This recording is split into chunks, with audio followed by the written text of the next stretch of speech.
gotta live for today and forget about the past. Forget about the past. Fighting with yourself, fighting with your life. We were talking about pastry stouts and drinking what you like. Hype beers. In hype beers. And I'm gonna kind of skip over because I was thinking about something. You guys have barley wines, are those American style or more European style? More English style, okay.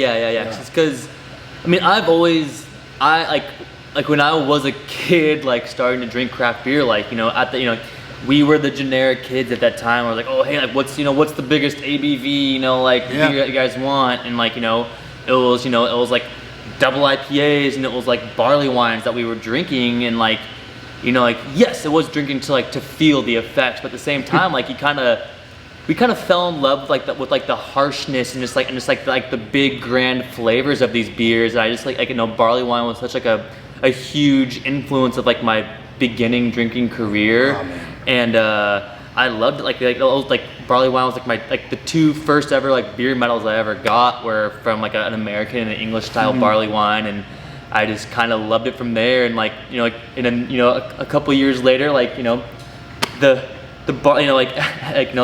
don't drink beers and Alex just kind of started, that whole thing started to explode, and I was like, this is so awesome. I'm so stoked that he was he brought barley wine, back into the light of like a cool kind of hip thing to drink, kind of like tongue in cheek, but like it's like a serious contender now in the beer world, and I love it. Man. I mean, some of my favorite beers that when I first started getting into beer, like really, I remember drinking Firestone's Sukaba. Oh yeah, for like beer. The first time, and me and my wife, and it blew my mind. Like it was dates and figs and I mean, and it's a big beer, but it's just all these complexities around them, and whether it's barrel aged or even non-barrel aged. I mean, I know Sierra Nevada has some great ones that I've had early on, and it doesn't get a lot of credit as it should. I prefer sometimes a great barley wine over a stout. Just I don't know, it's more complex to me. No, I agree, because when stouts, I feel like stouts are way more heavy-handed brewing than barley wines. Like barley wine, since it's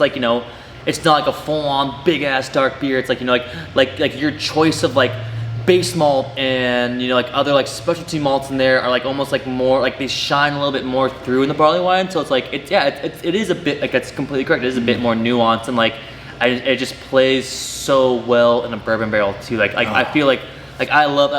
I think bourbon barrel aged, just barley wines it's just a magical thing. I was so lucky at my time at Sante, I helped be part of the judging of the Toronado Barley Wine Fest the last 2 years, and that was just an eye-opening experience. It's crazy fest. Oh man, it's crazy. It gets a little wild, and we all get there, at 8 o'clock in the morning and drink 50 barley wines, and it's fun for the judges, but just seeing the different variations and different complexities of each one, American barley wine, English, adjunct to barley wine. It's just it's such a trip, and I just have mad respect for that style. And we have all of our barrels right now. It's they're all barley wines. There's not a stout in them. I'm probably gonna put a stout in one just to play around with it sooner than later. But when we first got our ABC license and started brewing, I was like, all right, we need to get barley wines and barrels stat. Wow. And that was the first kind of priority, because we're still a couple months off from opening the tasting room. So I was like, all right, let's just brew some big ones and just throw it in there. And it's just so much fun. It's just it's so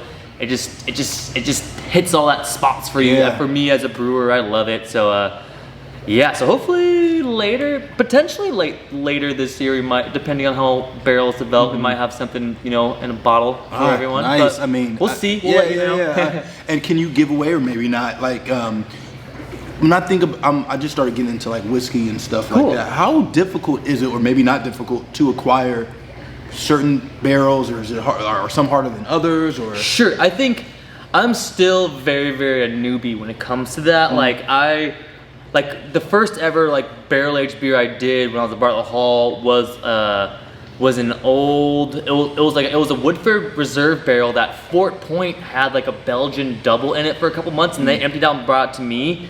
And then I put one of our chocolate porters into it, and then that beer ended up winning best of show at this small little beer comp in LA. And I was like, oh shit, that's super cool. And I was it's crazy. So like, I feel like right now, like when I get barrels, I'm just kind of like sourcing whatever is kind of available. Like I know a lot of friends, like Derek at Moxa and like Private Press, Brad, like they're way more like inept and like really like into like barrel selection and like it's super cool nowadays. A lot of these kind of like newer, like smaller kind of like craft cocktail bars, like they're doing like their own kind of like barrel like selection variant. So bars like Holy Water in the city, like they'll like select one barrel from like whatever distillery, and like that whole barrel is like theirs, so to say.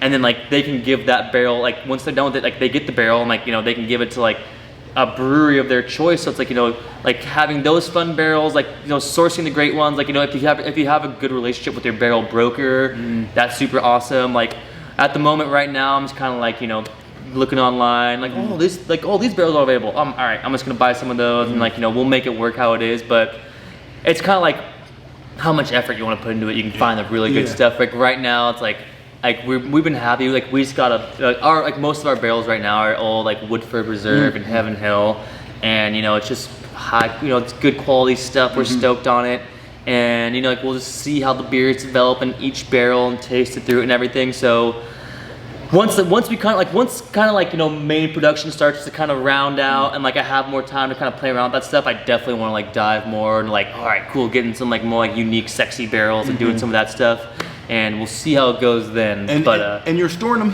here. I seen like if you're in the tasting room, you can actually go to the bathroom. You can actually see. Yeah. So that whole barrel room, the whole like concept of that thing was, at first, coming out of Sante, was like for like a mixed fermentation kind of like sour barrel room. Like if at that time I thought I was gonna be doing some more of that stuff, and I was like, all right, cool. I just want to like have a place for like all like the bugs and everything to be like far away from like the rest of the production. So that's why we kind of created like that glassed in like little barrel room. It's awesome. And like like we wanted, it was kind of hard to design this brewery to like have like the customers like see any of like the tanks and stuff. So like I definitely I love going to the brewery, looking through the glass and like seeing like tanks and barrels and stuff. So like we needed a little bit of that. So that's where that came from. But a few years down the road, I just kind of like I started falling more and more in love with like like barrel aged barley wines and stuff like that. And I was like, I'm just gonna if I'm gonna put barrels of barley wine in there, it's like I don't want to put like any like funky bugs next to that. So it was kind of like it was like one or the other at the time. I was like, all right, I guess we'll just do clean for a little while, and then like once maybe in the future we might start working on our own culture and doing some like mixed fermentation stuff. Because I want to ask about that. Even though we live in a microwave society where people like see this and like, oh, what's next, right? And knowing the background from Sante, people automatically assume, of course, right? Like, oh, we're gonna have some, Wesley, right? Knowing from what I've heard, it's not always the easiest thing to do to have these tanks and then have some funky stuff nearby. Oh yeah, no, right? it's definitely like a lot of those funky breweries. It's it's a lot of dedicated like hoses, gaskets, equipment, and valves and everything that are to it, and just like we just wanted to get like up and running and like make clean beer and like do that before we kind of like dive, kind of like put, because like if I want to do that, like I want to do it like correct in the right way. I just don't want to like half-ass it and just like throw some stuff in a barrel and like just see what happens. I want to like do it properly, and that takes a lot of like time and thought and energy. And I'm like, all right, cool, like I'm still focusing on this stuff before we do that. But yeah, it's always a big question a lot of people have. Like, hey, like, coming from Sante, when's the mixed room stuff? Oh, like, is there saison in those barrels? I'm like, no, like, not yet. But potentially in the future, yeah. It's just I love that style. I mean, like, again, like saison Bernice and all the Sante and mixed ferm beers are just like are like the perfect like mixed fermentation beer to me. And it's like a part of me is like, dude, like they already like perfected that style, like, and like that whole thing, like. I don't if I was to do it there's like I can't do anything better than that. Like I would like that's already perfected. Like it's already there. It's already great. Like I don't even want to touch it. So it's like it's kind of hard for me to like to even dive into it at the moment. So potentially like like let's once again like maybe a few years down the road and like things kind of happen. Like I might start kind of trying to create a culture But you know, it's like from talking with Tim Clifford over at Sante so much, and like how much like time and effort he put into creating that culture. I'm like, whoa, like that's a lot. That's it's a lot. It's not just like throwing stuff up in a barrel and seeing what happens. Yeah. Which is like it could work for some breweries, but I don't know. We like to be like thoughtful and like planning with our beers and everything. So potentially in the future there might be some mixed fermentation. Yeah, and they're one of a kind. But what you guys do, I can already see is like just in the pilsners and the dark lagers that you guys have. Patience and time. Yes.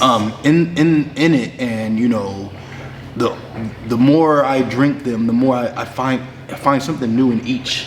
Awesome. You know, and and it can appreciate the art that it takes to make a good one. A brewer told me before, like, I could do a pastry stout, and that's easy.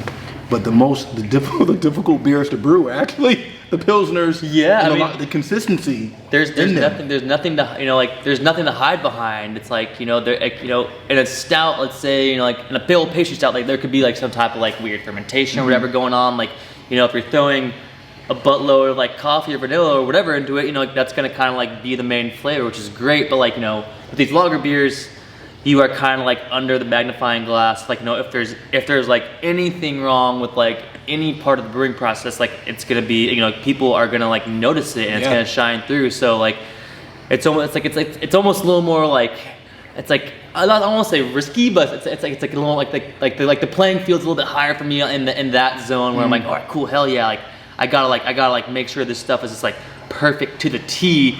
And then that just kind of like makes me like more involved and more excited about it in a way. So but the whole patience thing, that's a huge thing. Like it's like we're lucky that we had these like horizontal lagering tanks. We're actually getting a couple more just because there's been because in the beginning we thought, hey, like we're gonna have to have a can, a lot of IPA, all this stuff, but like now it's like lagers are almost selling. They're selling actually like this last batch of 2 10-year-olds, like it's selling faster and more than the batches of like IPAs were selling. So it's like, all right, like that's cool, but like these beers are 6, 8, 10, 12 week beers. So it's like we just like we're about to run out of the Wondrous Hell, and like we're having trouble like sourcing some like German malt for that. That beer is money. That beer's money. That was a full on that was like a homage to like brewing school and like being in Munich and like drinking Augustiner Helles all the time. Like that was just that was just one of the best beers I ever had in my life. Like Augustiner Helles is like up there with Sante, Bernice. Like if I could have 2 beers for the rest of my life, those probably would be the 2 beers.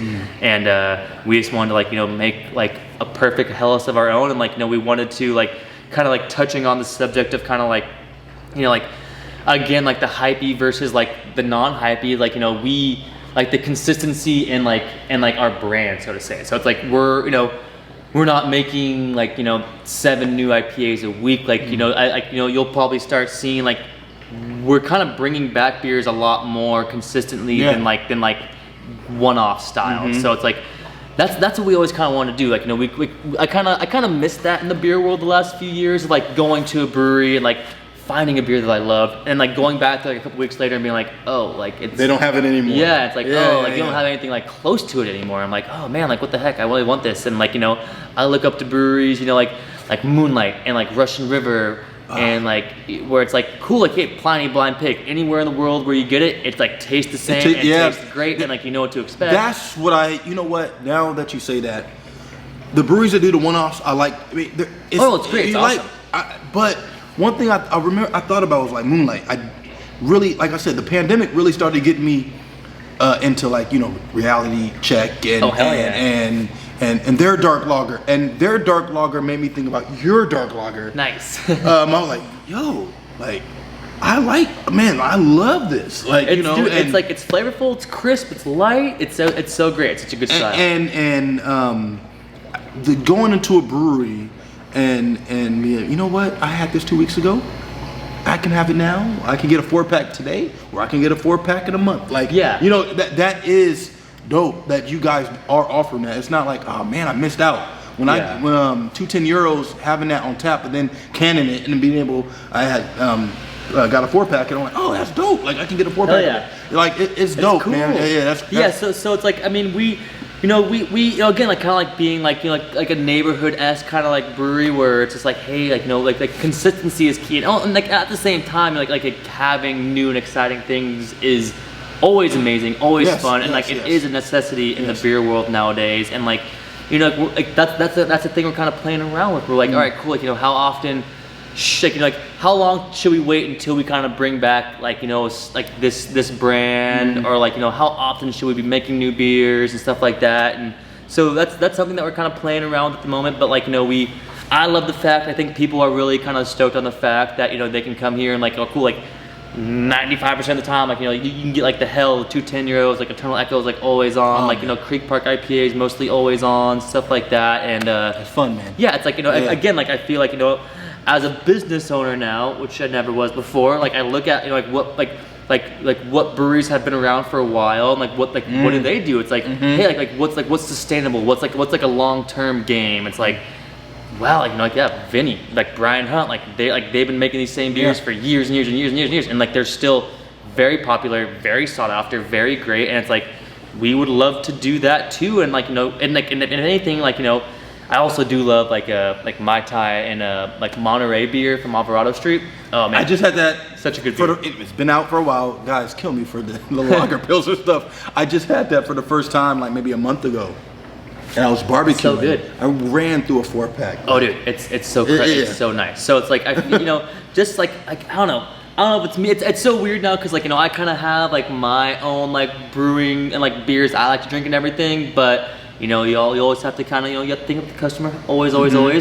But yeah, it's like just kind of keeping this like the rock steadies around. Yeah. It's like it's fun. It allows us to like just perfect that beer even more and more and more every time we brew it. So like it just keeps getting just like better and better and more dialed in. And like it's like with this like we brewed Eternal Echo twice now, and like the first batch, even like I was surprised. Like usually like I'm my own biggest critic. Like I hate, like I'm just like so hard on myself and like so like critiquey of like my beers. I tear myself apart with these things, and like usually I'm never really happy with a lot of stuff. But like when I brewed Eternal Echo and like I smelt it out like the tank a couple weeks later after fermentation, I was like, whoa, like this is like crazy. Like this is cool. Like I was stoked on it and everything. And it was just, it's a trip. Like, just like learning these things, like, and just kind of keeping them around, and like they're like part of the family now. Like, like they have like their own kind of like attitudes in a way, and like, how they react to fermentation in the brew house and everything. It's super fun. So yeah, we love that. Dope, man. It's fun. Dope. And so, one thing, man, I mean, I think collaborations have always happened in beer, but like, just like music, like people are always excited. Sorry. Excited about collaborations. And when you guys first came out, people was talking about West Coast IPAs, and I would always say, man, like they're West Coast IPAs, and I hate to compare, like they remind me of Slice. Nice. And if you guys don't know, Slice is a brewery out in Lincoln, not Auburn. Zach, the best. And Russ, you're amazing. Zach is Peoples. Russ at Old Town Pizza before he was there. Peoples, and he was, Moonraker and everything, and went to Slice. Slice is great, and I thought that you guys were like one and the same. Like that's like one of the best things I've ever heard. Before you guys collabed, I'm sorry, you guys did a collaboration. It's out there. Well, not yet. Early August. Yeah, and I was like, and people say, oh, Wondrous and Slice. Like, right now for West Coast IPAs, they're killing in California, and that's California has a lot of great West Coast IPAs. That is true. There's a lot. But I thought of you guys, you two breweries, and then seeing you guys collab. But it's a Slice collab. Yeah. So we brewed it up at their spot, and then hopefully they're gonna come out this way. We'll get them down here for a brew sooner or later. Come on, Zach. Yeah, no, it's in the works, but no, it's like I mean, when I was like, I love Zach as a brewer and as a person. He's fucking awesome. I love him so much. Excuse my language. I'm sorry. You're good. I just love him so much. Like I remember like when I was at Barlow Hall working and like brewing beer and still kind of like finding out like my style and everything. Like I was tasting like Moonraker beers for the first time. I was like, oh my god, like who is this guy? It's like this stuff is just like incredible. It just pops. It's just like perfectly flavorful. Like it was just like so mind-boggling that like that this brewery up there was like making these just like some of the best hoppy beer I ever had in my life. Yeah. And you know, like I was like always like a Zach fan. Like you know, I just fanboyed out on him. Like even on the brew day, I was like, dude, like I just like, you know, we were drinking some beers. I was like, hey man, like I just you know, I just been following you for so many years. I just kind of, you know, did a little bro love with him. You know, like dude, he was just so awesome. And just kind of like we were talking about, you know, it's like nonstop about like, you know, beer recipes and procedures and like all this stuff. It was like so cool to brew a beer with like such like a beer legend in my life, because like he's like easily one of like, you know, top 5 IPA producers in like the world to me, like 100%. So like to be able to brew beer with him was just like one of like best days ever. And you know, not to, you know, put a as we say in hip hop, a battery in your back, but your IPAs do remind me of Slice. Sure. Oh yeah. I mean, like as far as like just, I'm like, wow, what the fuck? Like it just like that's awesome. just, you know, and so yeah, it was dope to see you guys like collab. Yeah. No, I mean it's like that's the beer. You know, it's inspiration. You know what I mean? Like you draw inspiration from like breweries and like, you know, like from where you've been out through the world and everything. So it's like,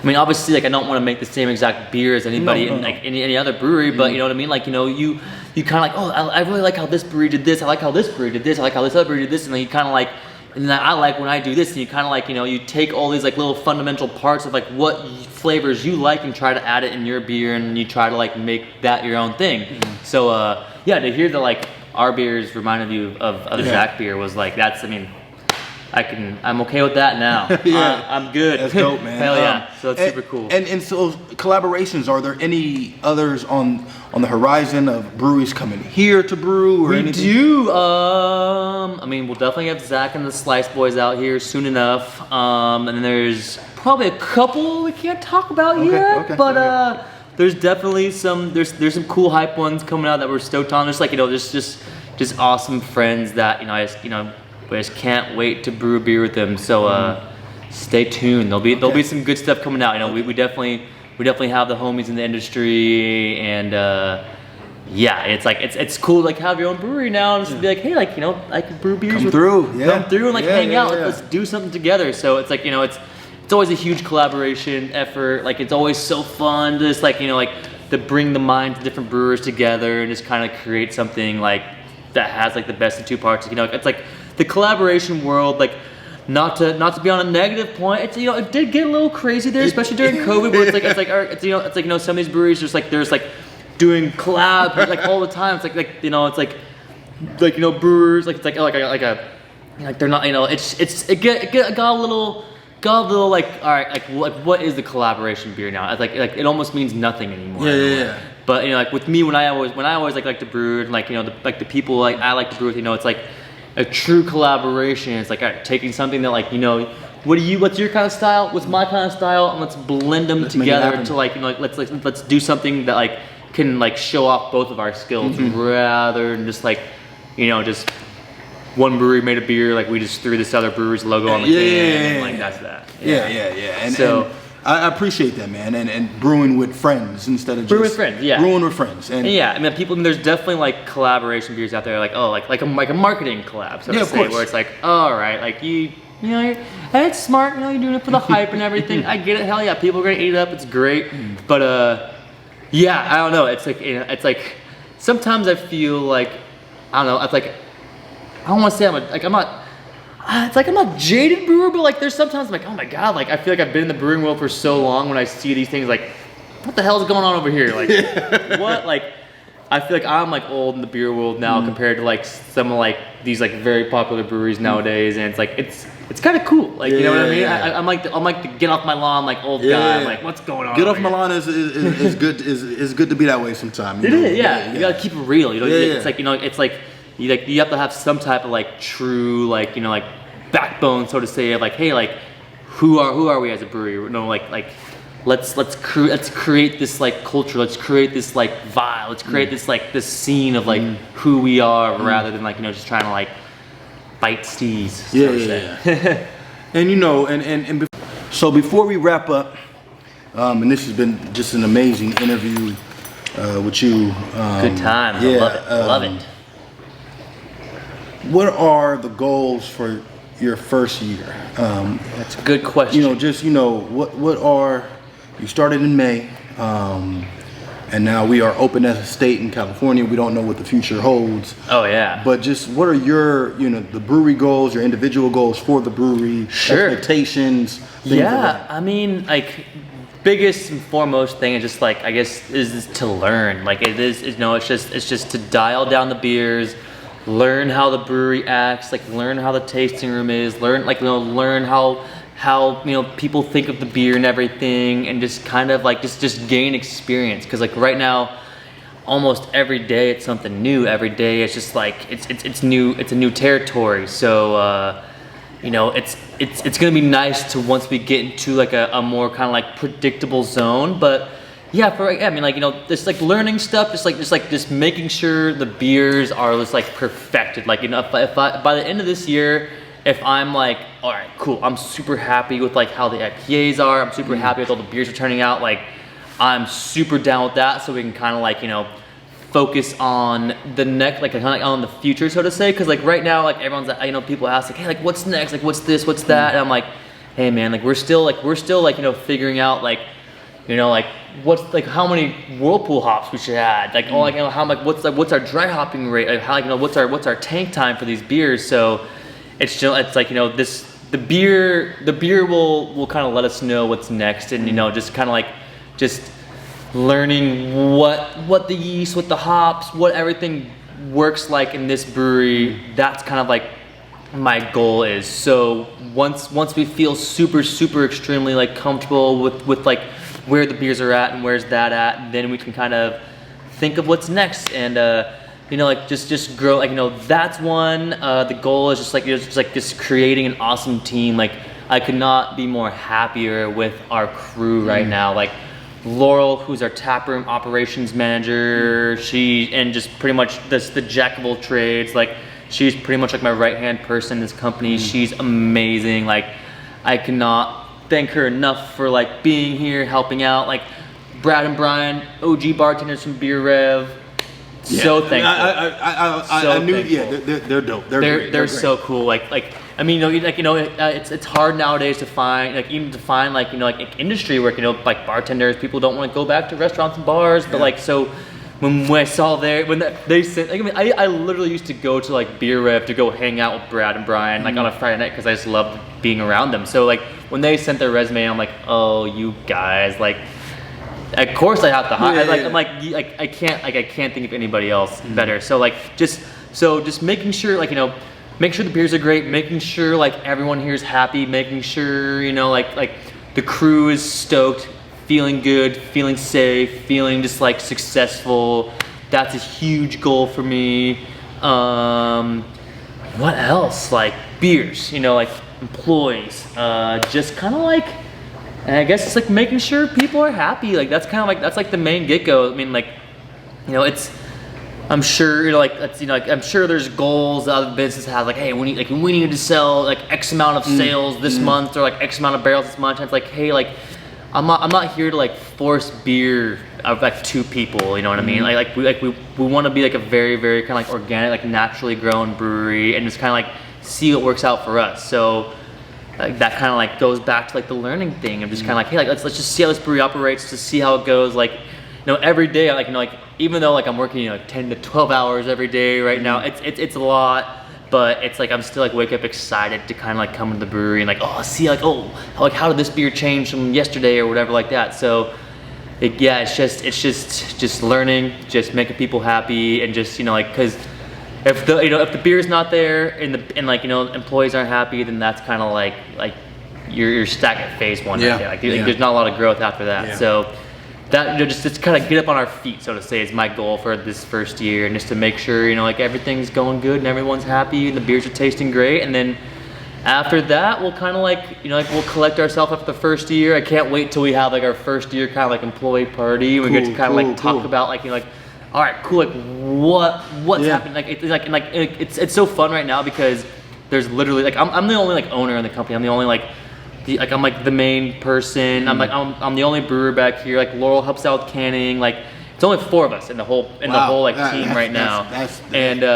it's so rad that just on any given moment we just talk about, it's like, we make like business decisions together. Like, we talk about, hey, what, like I don't know, like I'm here by myself, like when I'm brewing beer, so I'll go up to the bartenders, I go up to Brad and Brian and, hey, what should I brew next? Like, should I add Idaho 7 or Simcoe in this beer? Like, it's just like working as a team is super, super awesome. So yeah, it's like there's not too much I can I can't think too far at the moment, just because things are so just like gentle and just like young at the moment. So yeah, it's just just experience. We're just gaining experience right now. That's all I can ask for, and just making things the best as we can, and then we'll take it from there. It's dope, man. Hell yeah. And just big shout out to you and your whole team. I noticed them from Beer Revolution, which is to me one of the best beer bars I've ever been to in the world. And, great. And so I know they were from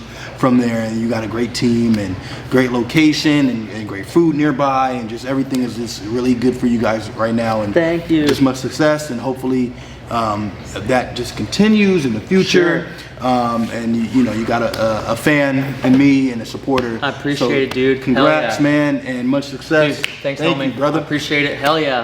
I appreciate you coming out, showing up. This is super awesome. You guys always welcome by. You're always welcome by. Thank you. We're always here for you.